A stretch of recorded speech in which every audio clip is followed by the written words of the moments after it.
In a retro-futuristic version of the 1960s, a superhuman named Robert Bob Parr, better known by his superhero alias Mr. Incredible, fights crime as an undercover superhero. Mr. Incredible is sued in Superior Court by Oliver Sansweet and the injured train passengers, leading to the government banning all superhumans from using their superpowers in public. 15 years later, Bob and Helen are now living a quiet suburban life with their 3 new children. Bob is bored with his new job as a clerk for the business company Insuricare. He secretly tries to sneak out at night as a masked vigilante with his best friend Lucius Best. Bob is flown overseas to a tropical jungle island. Mirage warns him that the Omni droid has an advanced artificial intelligence and is designed to teach itself. Bob battles with the machine, finding it almost invincible, but eventually manages to destroy it. Bob is attacked again by the now updated a mini droid and Syndrome appears. Syndrome reveals himself to really be an adult Buddy Pine who now seeks revenge on Bob for rejecting him as a sidekick. Syndrome throws Bob into a lake and attempts to kill Bob with a miniature bomb,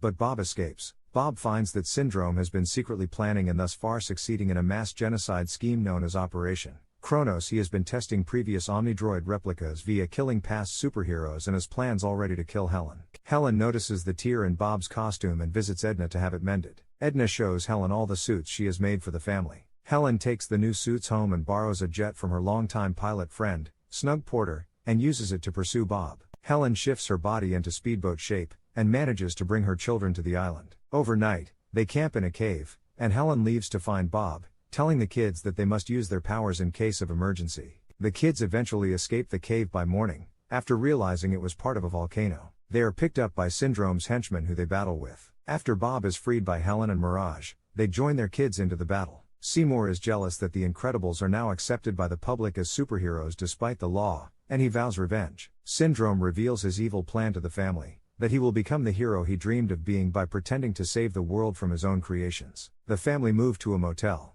Dash is a champion at the school athletics. Violet asks out her boyfriend Tony Anthony riding her. A gigantic drilling war machine appears.